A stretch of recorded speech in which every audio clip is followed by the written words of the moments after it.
యుక్తిపరుడు. చంద్రపురానికి సీతారామయ్య గ్రామాధికారి. ఆయన చాలా దుష్టుడు. అమాయకులను వేధించి ఆనందించేవాడు. గ్రామంలో వీరయ్య అనే అమాయకుడు ఒకడున్నాడు. వాడితో ఆయన, ఒరే, రోజూ మా ఇంటికొచ్చి అన్ని పనులు చేసి పెట్టావంటే దేవుడు నిన్ను గొప్పవాణ్ణి చేస్తాడు అని చెప్పాడు. ఇది నిజమే అనుకొని వీరయ్య సీతారామయ్య ఇంటి పనులు చేయసాగాడు. గ్రామ వైద్యుడు రామయ్య ఎంతో మంచివాడు. డబ్బు గురించి నొప్పించకుండా అడిగిన వారందరికీ వైద్యం చేసేవాడు. అందుకు మెచ్చుకునేందుకు బదులుగా సీతారామయ్య, రామయ్య గతంలో ఎన్నో పాపాలు చేశాడు, ఎందరికో బాకీలు ఎగ్గొట్టాడు, ఈ జన్మలో ఆ రుణం తీర్చుకుంటున్నాడు అని ఎగతాళి చేసేవాడు. 10 మందికి చదువు చెప్పే పంతుల్ని పలకరించి చచ్చిన వాళ్ళేమవుతారో తెలుసా అని అడిగేవాడు. పంతులు తెలియదని తల ఊపితే, చచ్చిన వాళ్ళు దయ్యాలై పిల్లలకు పాఠాలు చెబుతుంటారు, కావాలంటే పిల్లల్ని అడుగు చెబుతారు అని అనేవాడు. ఇది విని పిల్లలు గొల్లుమంటూ నవ్వేవారు. ఇలా వాళ్ళు వీళ్ళు అని కాకుండా అందరినీ అవమానిస్తుండేవాడు. గ్రామాధికారి అన్న గౌరవం కొద్దీ కొందరు, మొహమాటం కొద్దీ కొందరు, ఎందుకొచ్చిన గొడవలే అని కొందరు ఊరుకునేవారు. ఆ ఊళ్ళో రామాలయం ఉంది. దానికి పూజారి గోపాలయ్య. ఒకసారి గోపాలయ్య ఇంటికి మాధవయ్య అనే దూరపు బంధువు వచ్చాడు.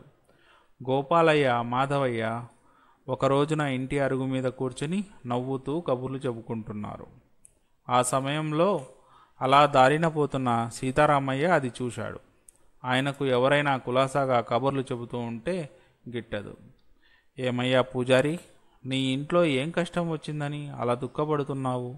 నాకు చెబితే సాయపడతాను కదా అన్నాడు సీతారామయ్య.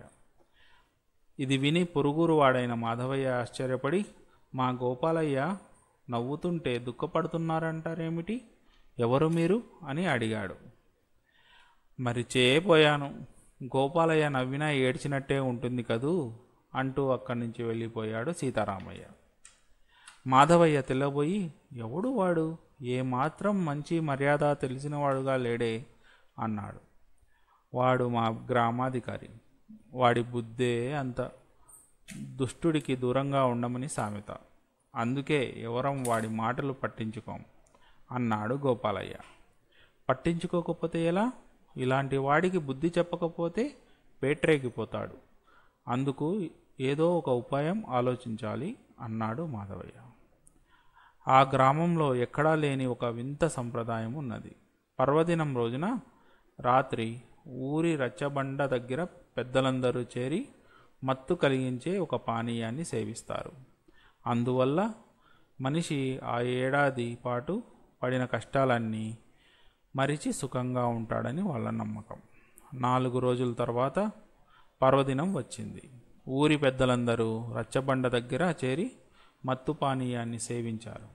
ఆ సమయంలో మాధవయ్య గ్రామాధికారి సీతారామయ్య పక్కనే కూర్చున్నాడు.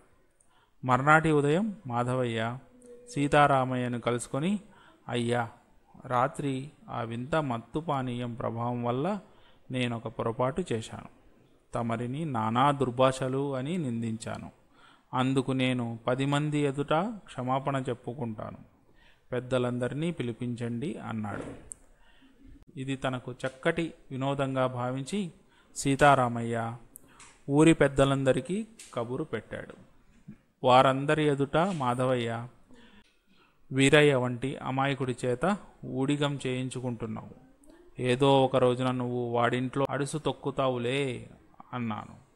వైద్యుడి మంచితనాన్ని గుర్తించని పచ్చకామెర్ల రోగివి అన్నాను. పిల్లలకు పాఠాలు చెప్పే పంతుల్ని దయ్యంగా భావించే రాక్షసుడివి అన్నాను. అంటూ ఊళ్ళో సీతారామయ్య చేసే చెడు పనులన్నీ ఏకరువు పెట్టి, అయ్యా, ఇందుకు నాకెంతగానో బాధగా ఉన్నది. మత్తులో ఇలా అన్నాను, నన్ను క్షమించండి అన్నాడు. ఒక పెద్ద మనిషి మాధవయ్యతో, అంతా నీ భ్రమ, నువ్వు ఏమీ అనలేదు, అక్కడ మేము ఉన్నాం కదా అన్నాడు. భ్రమ ఎలా అవుతుంది? అసలు ఇవన్నీ వాడికెలా తెలిసాయి అన్నాడు సీతారామయ్య కోపంగా. ఎందుకు తెలియవు? నేను ఈ ఊళ్ళో అడుగుపెట్టిన మర్నాటి నుంచి ఎవరి నోట విన్నా ఈ మాటలే కదా అన్నాడు మాధవయ్య.